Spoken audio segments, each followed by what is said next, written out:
हिंदू धर्म में शिव जी की बड़ी महिमा है। शिव जी का न आदि है न अंत। शास्त्रों में शिव जी के स्वरूप के संबंध में कई महत्वपूर्ण बातें बताई गई हैं। इनका स्वरूप सभी देवी देवताओं से बिल्कुल भिन्न है।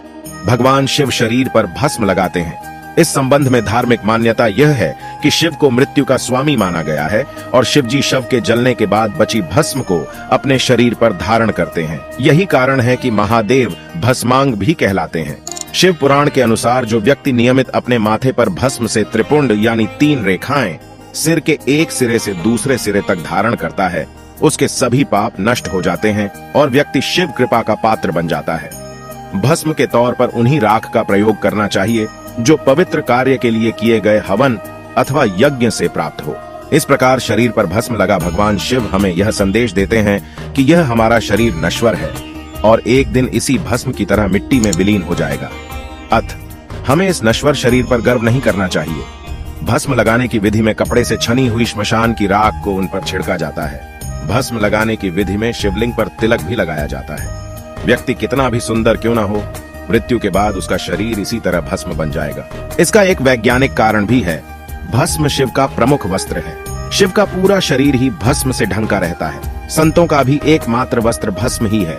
अघोरी, सन्यासी और अन्य साधु भी अपने शरीर पर भस्म लगाते हैं। भस्म की एक विशेषता होती है कि यह शरीर के रोम छिद्रों को बंद कर देती है। इसका मुख्य गुण है कि इसको शरीर पर लगाने से गर्मी में गर्मी और सर्दी में सर्दी नहीं लगती। भस्म त्वचा संबंधी रोगों में भी दवा का काम करती है। भस्म धारण करने वाले शिव यह संदेश भी देते हैं कि परिस्थितियों के अनुसार अपने आप को ढालना मनुष्य का सबसे बड़ा गुण है। एक पौराणिक कथा यह भी है, भगवान शिव की पहली पत्नी सती ने खुद को अग्नि को समर्पित कर दिया था। सती की मृत्यु की खबर जब भगवान शिव को मिली तो वे गुस्से में अपना संतुलन खो बैठे। वे अपनी पत्नी के मृत शव को लेकर इधर उधर घूमने लगे। जब श्री हरि ने शिव जी के इस हालत में देखा तो उन्होंने जल्द से जल्द कोई हल निकालने की कोशिश की। अंततः उन्होंने भगवान शिव की पत्नी के मृत शरीर को छूकर शरीर को भस्म में बदल दिया। हाथों में केवल पत्नी की भस्म को देखकर शिव जी और भी परेशान हो गए। सती के अलग होने का दर्द शिव जी बर्दाश्त नहीं कर पा रहे थे, लेकिन उनके हाथ में उस समय भस्म के अलावा और कुछ नहीं था। इसलिए उन्होंने उस भस्म को अपनी पत्नी की आखिरी निशानी मानते हुए अपने तन पर लगा लिया, ताकि सती भस्म के कणों के जरिए हमेशा उनके साथ ही रहे। यूं तो शिव के हर रूप के पीछे कोई न कोई रहस्य छिपा है। कथाओं के अनुसार कई जगह शिव जी को भस्म का प्रयोग करते हुए पाया गया है।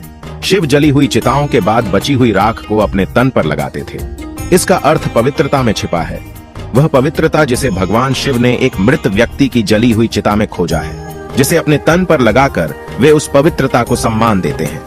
कहते हैं शरीर पर भस्म लगाकर भगवान शिव खुद को मृत आत्मा से जोड़ते हैं। उनके अनुसार मरने के बाद मृत व्यक्ति को जलाने के पश्चात बची हुई राख में उसके जीवन का कोई कण शेष नहीं रहता। न उसके दुख, न सुख, न कोई बुराई और न ही उसकी कोई अच्छाई बचती है। इसलिए वह राख पवित्र है। उसमें किसी प्रकार का गुण अवगुण नहीं है। ऐसी राख को भगवान शिव अपने तन पर लगाकर सम्मानित करते हैं। यह कथा आपको कैसी लगी हमें कमेंट करके जरूर बताना। अब मिलेंगे किसी अगली वीडियो में, तब तक के लिए आज्ञा दीजिए। धन्यवाद।